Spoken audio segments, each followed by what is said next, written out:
नमस्कार, जय श्री कृष्णा। स्वागत करता हूं मैं आपका अपने चैनल कुंडली शास्त्र में। मैं हूं एस्ट्रोलॉजर रतन सिंह। मकर राशि हो चाहे मकर लग्न हो, दोनों के लिए ही वीडियो इंपॉर्टेंट होने वाला है। इस बार हमने जो है सभी ग्रहों को नहीं लिया है, 3 ग्रहों का ही विश्लेषण हम करेंगे आने वाले समय के लिए, क्योंकि मार्च में इन्हीं ग्रहों ने कुछ बदलाव हुआ है। सबसे पहले तो गुरु की ही बात कर लें तो गुरु 11 मार्च को वक्री से मार्गी हुए हैं और अब ये आगे तक मार्गी ही रहेंगे।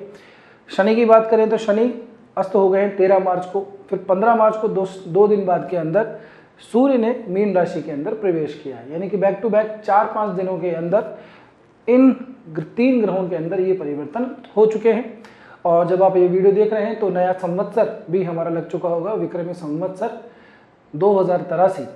नया संवत्सर, नया साल हमारी सनातन परंपरा के हिसाब से नववर्ष भी लागू हो गया है और तभी से ही हमारे चैत्र पक्ष के नवरात्रे भी शुरू हो जाते हैं। तो समय काफ़ी ठीक है, आने वाला लगभग 1-1.5 महीना जो है उसकी कैलकुलेशन हम करेंगे और बताएंगे, देखें क्या कुछ इनका प्रभाव पड़ेगा। ठीक है ना। तो मकर राशि शनि की ही राशि है, आप जानते ही हैं। और दूसरी राशि कुंभ राशि पड़ती है, इसके स्वामी तीसरे भाव में गए। देखिए एक चीज़ है कि यहाँ पे स्थान परिवर्तन नहीं हुआ, भाव परिवर्तन नहीं हुआ है। गुरु छठे भाव में थे आप लोगों के लिए, मिथुन राशि में वहीं है। शनि मीन राशि में तीसरे भाव में थे, वहीं है।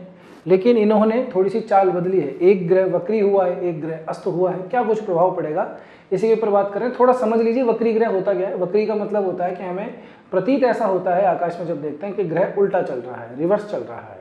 तो जब इस तरह की अवस्था आती है तो उसके प्रभाव में थोड़ी सी देरी हो जाती है, यानी कि उसके जो इम्पैक्ट है वो थोड़े डिले हो जाते हैं। ठीक है ना। दूसरी बात, जब कोई ग्रह अस्त होता है, सूर्य से ही ग्रह अस्त होता है, शनि सूर्य से 15 डिग्री के अंतर के पास जब आता है तब ये अस्त हो जाता है। अस्त होने का प्रभाव ये होता है कि उस ग्रह का जो प्रभाव है वो कम हो जाता है। ठीक है ना, क्योंकि उदय अवस्था में रहेगा ग्रह तो ठीक परिणाम देगा। अस्त यानी कि सूर्य के साथ में होगा तो दिन में हम देख नहीं सकते, रात्रि के अंदर दिखाई नहीं देगा, तो वो ग्रह अस्त माना जाता है, यानी कि उसके प्रभाव जो है वो कम हो जाते हैं। ये नहीं कह रहा हूँ कि 0 हो जाते हैं, प्रभाव रहता है, लेकिन अस्त ग्रह का प्रभाव कम हो जाता है। ठीक है ना। तो चलिए सबसे पहले गुरु से ही बात कर लेते हैं।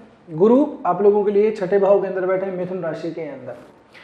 अब छठे भाव के अंदर गुरु पहले भी थे, अभी गुरु वक्री से मार्गी हुए, यानी कि इनका जो इम्पैक्ट है वो अब आपको ठीक से मिलने लगेगा। पहले डिले था, जैसे आपने कोई सामान ऑर्डर किया, डिलीवरी बॉय आपकी रास्ते में आने को है, अगर वो रिवर्स चल दे, उल्टा चल दे तो डिस्टेंस बढ़ जाएगा, यानी कि आने में उसको आपके पास में समय थोड़ा लग जाएगा, है ना।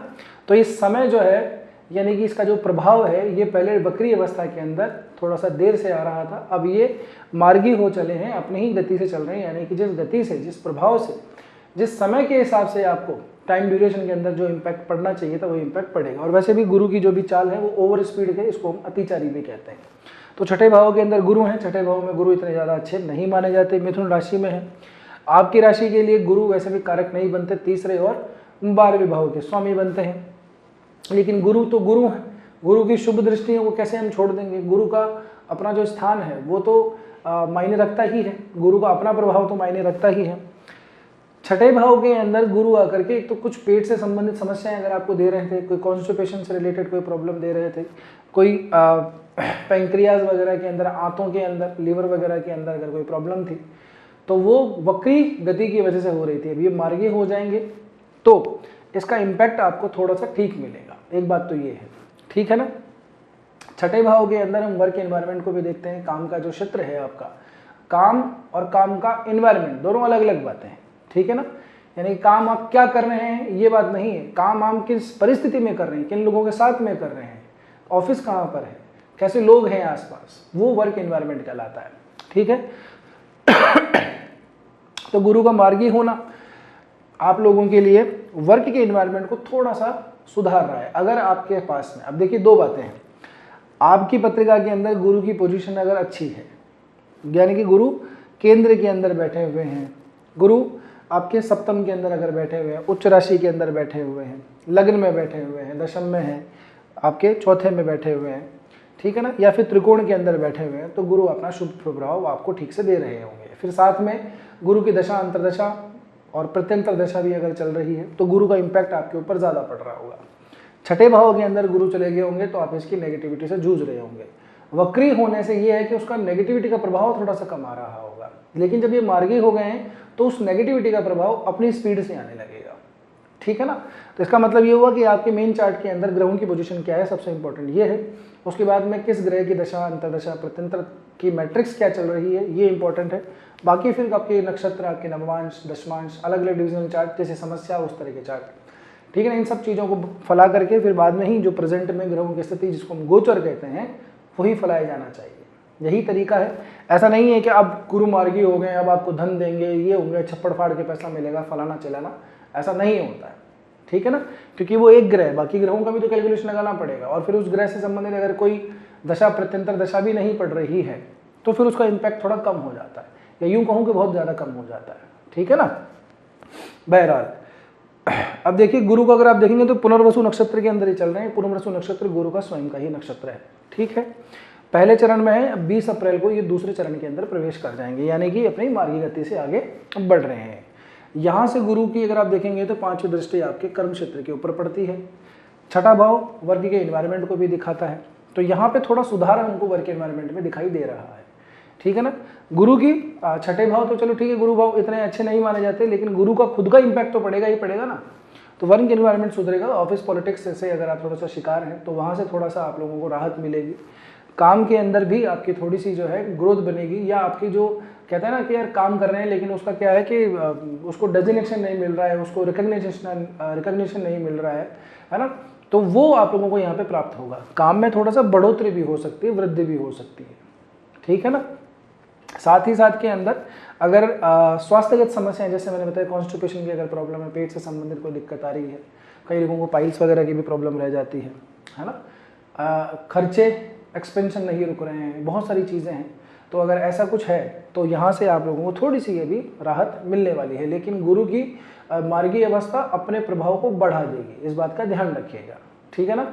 तो जो शुभ फल है उन शुभ फलों को ही ग्रहण कीजिएगा। मतलब गुरु को जो पसंद नहीं है, जैसे शराब है, मदिरा है, ये मांस वगैरह है, इन चीज़ों को अगर ना करें तो आपके ऊपर ज़्यादा अच्छा पॉजिटिव इम्पैक्ट इसका पड़ेगा। काम के क्षेत्र में भी आपकी ग्रोथ दिखाई देती है, अच्छी बात है। गुरु की अगर हम बात करें 7वीं दृष्टि की, तो अपनी ही जो राशि है धनु राशि, मूल त्रिकोण की जो राशि इनकी धनु राशि पड़ती है, उसके ऊपर सीधी सीधी 7वीं दृष्टि पड़ती है। छठे में बैठ करके 12वें भाव पर दृष्टि डालते हैं। सब तक कोई भी ग्रह हो 7वीं दृष्टि तो पड़ती ही पड़ती है, ठीक है ना। यहाँ से भी आप लोगों को थोड़ा सा क्या है कि खर्चे वगैरह अभी आप लोगों को कंट्रोल करने चाहिए, अनावश्यक ट्रैवल करने से बचना चाहिए। जिन लोगों का ऐसा है कि बाहर सेटल होना चाह रहे हैं, बाहर काम करते हैं, आउट ऑफ इंडिया गए हुए हैं, वीज़ा वगैरह की कुछ प्रॉब्लम आ रही है, वापस आना चाह रहे हैं, तो उन लोगों के लिए थोड़ा सा टाइम अभी ठीक है। गुरु की दृष्टि के हिसाब से, मार्गी गुरु की दृष्टि के हिसाब से ज़्यादा समय अभी ज़्यादा बेटर है। तो अगर आपका वीज़ा वगैरह कुछ क्लियर नहीं हुआ तो आप एफर्ट कीजिए, आपका काम हो जाना चाहिए, ठीक है। बस अपने खर्चों पे थोड़ा सा नियंत्रण रखें, अनावश्यक यात्राओं पे थोड़ा सा बचें, ठीक है ना। इन दो चीज़ का स्पेशली ध्यान रखें। नींद में थोड़ी डिस्टर्बेंस हो सकती है।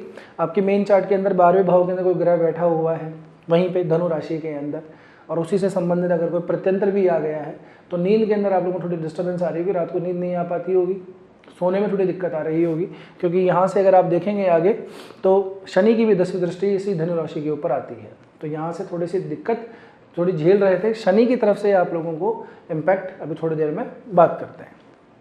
यहीं से गुरु की अगर देखेंगे तो कुंभ राशि के ऊपर 9वीं दृष्टि पड़ती है। द्वितीय भाव है, मारक भाव कहते हैं, लेकिन ये धन का भाव भी है, वाणी का भाव भी है, परिवार कुटुंब का भाव भी है।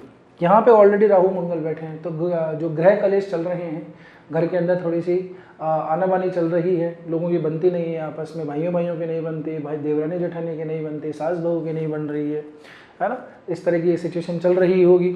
अगर आपकी मेन चार्ट के अंदर इन ग्रहों की पोजीशन ठीक है तो नहीं होगा, लेकिन यहीं पे ही है और इसी से संबंधित अगर कुछ चल रहा है अभी तो दिक्कत बढ़ गई होगी। राहु मंगल और बुध अभी यहाँ पे वक्री थे, अभी 21 मार्च के आसपास ये बुध यहाँ पे मार्गी हो जाएंगे। तो दूसरे भाव से संबंधित आपको जो फल है, इनका जो नेगेटिव इम्पैक्ट है गुरु की शुभ दृष्टि से, इसका नेगेटिव इम्पैक्ट आप पे कम हो जाएगा। यानी कि परिवार के अंदर थोड़े से कलेश वगैरह थोड़ा ज़्यादा बढ़े हुए हैं तो वो अभी थोड़े से ठंडे हो जाएंगे, ठीक है ना। दूसरी बात, अगर पैसे वगैरह के अंदर थोड़ी सी दिक्कत आ रही है, पैसा अनएक्सपेक्टेडली जाया जा रहा है तो थोड़ा सा वो होल्ड होना शुरू होगा, या यूँ कहूँ कि कम पैसा आपका थोड़ा सा खर्च होगा, ठीक है ना। बात करते हैं अब शनि की। शनि मीन राशि में है, ये गुरु की ही राशि है, जल तत्व की राशि है। शनि स्वयं जो है ठंडा ग्रह है। शनि मीन राशि के अंदर है। मीन राशि के अंदर 3 नक्षत्र पड़ते हैं। पूर्व भाद्रपद का चौथा चरण पड़ता है, उत्तरा भाद्रपद के चारों और रेवती के चारों। शनि अभी उत्तरा भाद्रपद के ही नक्षत्र में चल रहा है, जो कि इसका खुद का नक्षत्र है। अब शनि अस्त हो गए हैं, आपके लिए तो कारक बनते हैं, क्योंकि आप ही के लग्नेश, आप ही के राशि हैं, फिर सेकंड हाउस के भी लॉर्ड बनते हैं। तो इसका मतलब ये हुआ कि शनि आप लोगों के लिए कारक ग्रह बनते हैं, तो शनि का आप लोगों को पॉजिटिव इंपैक्ट मिलना चाहिए। अगर आपके मेन चार्ट के अंदर शनि गलत जगह पे बैठे हुए हैं, गलत ग्रह के साथ हैं, गलत ग्रह से दृष्ट हैं, तब नेगेटिव इंपैक्ट आ रहा होगा। नहीं तो शनि अगर कहीं पे बैठे हुए हैं, आपके अगर 10th हाउस में अगर बैठे हुए हैं या आपके लग्न में ही बैठे हुए हैं, तो शनि का आपके ऊपर पॉजिटिव इंपैक्ट जरूर होगा। ठीक है ना। अगर ऐसी स्थिति नहीं है तो इसका मतलब शनि का नेगेटिव इंपैक्ट है। तो अब इस शनि के अस्त होने से क्या हो रहा है, ये 22 अप्रैल तक शनि अस्त रहेंगे। अस्त होने से क्या होगा कि अगर इसके पॉजिटिव इंपैक्ट आप पे आ रहे थे तो पॉजिटिव इंपैक्ट कम हो जाएंगे। अगर नेगेटिव इंपैक्ट से अगर आप झेल रहे हैं तो नेगेटिव इंपैक्ट कम हो जाएंगे। तो जैसे ही आपकी पत्रिका के अंदर सिस्टम है, वैसे ही आप लोगों को समझना चाहिए। ठीक है ना। अब सामान्य रूप से क्या आदमी को समझ में आता नहीं कि यार क्या चार्ट है, क्या लग्न है, क्या चीज़ें हैं, क्योंकि ज्योतिष जो है वो बहुत बड़ा समुद्र है। इसमें कोई भी ये नहीं कह सकता कि मुझे पूरी तरह से सारी ज्योतिष आती है। अगर वो ऐसा कहता है तो या तो वो झूठ बोल रहा है या फिर वो ब्रह्मा जी है ना। तो आपकी कुल मिला की बात यह है कि आपके चार्ट डिपेंड करता है कि इन ग्रहों का गोचर आपके ऊपर क्या इंपैक्ट पड़ेगा, ये सबसे ज़्यादा इंपॉर्टेंट है। ठीक है ना। उसके बाद में बाकी चीज़ें बाद में आती हैं। ठीक।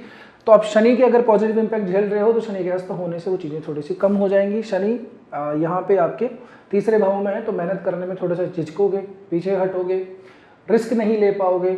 छोटे भाई बहनों से भी हो सकता है या तो डिस्टेंस बढ़ जाए, अनबन हो जाए, बातचीत ठीक से ना हो। कान में, खास करके इसमें लेफ्ट वाले कान में और कंठ के अंदर थोड़ी सी दिक्कत आपको भी थोड़ी सी झेलनी पड़ सकती है। या फिर आपको ऐसा होगा कि यार डिले हो रहा है, काम सुबह करना था, शाम हो गई है, चलो अब कल करेंगे। कल सुबह होती है कि चलो ठीक है 2 दिन बाद में करेंगे। वो काम का कुछ ऐसा हुआ कि वो अब चला गया 15 दिन आगे। तो इस तरह की सिचुएशन जो है शनि के अस्त होने से आपको ज़रूर से फील होंगी। शनि की तीसरी दृष्टि आप ही की राशि, आप ही के लग्न के ऊपर पड़ती है। ठीक है। मकर राशि, अच्छा दृष्टि अभी नहीं पड़ रही, दृष्टि पहले से ही पड़ रही थी, लेकिन ये ग्रह अस्त हो गया है। तो इससे क्या है कि आपके ऊपर जो इसका प्रभाव है, शनि का पॉजिटिव इंपैक्ट जो है वो थोड़ा कम हो गया। डिसिप्लिन में थोड़ी सी दिक्कत आएगी। अगर पॉजिटिव, अगर आप वेल डिसिप्लिन है, टाइम से उठते हैं, टाइम से सोते हैं, तो उसमें थोड़ी दिक्कत आएगी। नींद या तो रात को डिस्टर्ब हो जाएगी, सुबह उठने में आगे पीछे होंगे। ठीक है ना। जो डिसिप्लिन आपने मेंटेन कर रखा था वो थोड़ा सा ब्रेक हो जाएगा। ठीक। अगर आप ऑलरेडी इनडिसिप्लिन है, ठीक है, तो वहाँ पे थोड़ी सी राहत मिलेगी। हो सकता है कि आप थोड़े से प्रयास करें अंदर से, क्या थोड़ा सा टाइमली अपन थोड़ा काम करते हैं, जल्दी से उठते हैं। ठीक है ना। शनि की 7वीं दृष्टि पड़ती है नवम भाव के ऊपर। नवम भाव यहाँ पे कन्या राशि पड़ती है, बुद्धि की राशि है, बुद्धि की मूल त्रिकोण की राशि है। बेसिकली बुद्धि की खुद की पोजीशन अभी सेकंड हाउस में मैंने बताया अभी मार्गी अवस्था में चल रहे हैं कुंभ राशि के अंदर।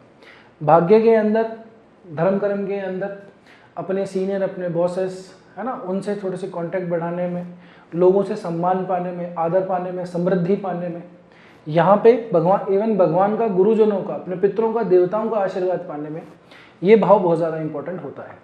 यहाँ से अगर आप देखेंगे तो दृष्टि पड़ रही है सीधी सीधी। अब अस्त ग्रह की दृष्टि पड़ रही है, तो अस्त ग्रह की दृष्टि से क्या होगा कि इसका प्रभाव थोड़ा सा कम हो जाएगा। यानी कि भाग्य के अंदर अगर शनि का सपोर्ट आपके मेन चार्ट में है तो वो थोड़ी सी कम हो जाएगा। ठीक है ना। कुछ काम अटकेंगे, कुछ चीज़ें थोड़ी सी स्लो डाउन होंगी। ठीक। थोड़ा सा प्रोसेस आगे बढ़ जाएगा। कुछ काम करवाने जा रहे होंगे, नहीं हो पाएगा। कोई अनुष्ठान वगैरह हो रहा होगा, कोई पूजा करवानी है, तो वो भी थोड़ी सी आगे बढ़ सकती है। अगर पॉजिटिव इम्पैक्ट आपका शनि का है, नेगेटिव इम्पैक्ट है तो थोड़ा कम हो जाएगा। यानी कि अगर भाग्यवश कुछ चीज़ें अटक रही हैं आपके जीवन के अंदर, तो अभी थोड़ी देर के लिए वो काम डाउन हो जाएंगी, थोड़ी सी देर के लिए वो स्लो डाउन हो जाएंगी। बात नहीं बनती, पिता से बात नहीं बनती है ना, आइडियोलॉजिकल डिफरेंसेस है, बिल्कुल ही नहीं बनती है, बातचीत करे हुए पता नहीं कितना टाइम हो गया। तो ऐसे समय के अंदर देखो कि वैसे भी सूर्य और शनि की युति जो है ये वैसे भी पिता पुत्र के संबंध को दिखाती है। तो ये युति सामान्य रूप से इतनी अच्छी नहीं मानी जाती।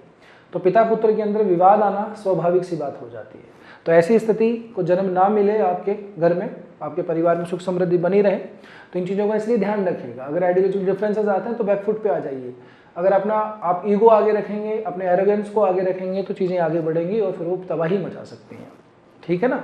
तो इन चीज़ों को आपको ध्यान रखना है। मैंने आपको तरीका बता दिया, आप मेरा वीडियो नहीं, आप किसी का भी वीडियो उठा के देख लीजिए, सब इसी तरह से बात करते हैं, लेकिन इंपॉर्टेंट यही है कि आपके मेन चार्ट के अंदर क्या चीज़ें चल रही है। सिर्फ मकर राशि या मकर लग्न से सबको एक जगह से हम कर देंगे, है ना, सभी को एक ही छड़ी से सारी बैलों को अगर हाँक देंगे तो ऐसा नहीं होता है। यहाँ पर पे आपका जो चार्ट है उसके अंदर ग्रहों की पोजीशन क्या है, ये सबसे ज़्यादा इंपॉर्टेंट है, ठीक है ना। तो आप किसी का भी वीडियो देखें, उस चीज़ों को अपने ऊपर उस समय क्या चल रहा है आपके जीवन में, इसको ज़रूर से ध्यान कर लें। और अगर क्या है कि आपको समझ में नहीं आ रहा है कि यार क्या हमारे जीवन में है, क्या आने वाला है, क्या ये नक्षत्र, क्या ये सब कुछ, क्योंकि मैंने पहले कहा ज्योतिष बड़ा वास्ट है, आजकल लोगों ने बड़ा सरल बना लिया है, 2-4 इधर उधर वीडियो देखते हैं और ज्योतिष बन जाते हैं, तो ऐसा नहीं होता है। तो अगर आपकी कोई प्रॉब्लम है, उसका अगर कोई एस्ट्रोलॉजिकल सॉल्यूशन अगर आप जानना चाहते हैं तो आप नीचे कॉन्टैक्ट इन्फॉर्मेशन दी हुई है, वहाँ पे जा करके आप आराम से अपना अपॉइंटमेंट बुक करवा सकते हैं। हमारी प्राइस भी बहुत रीजनेबल है, ठीक है। अब आगे बढ़ें तो यहाँ से शनि की अगर हम 10वीं दृष्टि की बात करें तो 10वीं दृष्टि पड़ रही है वापस से इसी राशि के ऊपर, धनु राशि के ऊपर, 12वें भाव के ऊपर, ठीक है। एक गुरु की दृष्टि पड़ रही है, एक शनि की भी दृष्टि पड़ रही है, जैसे कि मैंने पहले बताया। तो ऐसे टाइम पे जैसे मैंने बताया था, फॉरेन सेटलमेंट वाली जो चीज़ें हैं, जिनका काम अटका पड़ा है, उनको जल्दी से कम करवा लेना चाहिए। वीज़ा, पासपोर्ट, इसमें अगर कोई दिक्कत है, क्योंकि कई तरह की इसमें टेक्निकलिटीज़ होती हैं, अगर वर्किंग वीज़ा है, ट्रैवल वीज़ा है, जो भी अगर आपको जो करवाना हो वो करवा लीजिए, यहाँ पर आपका काम थोड़ा सा बन सकता है, ठीक है।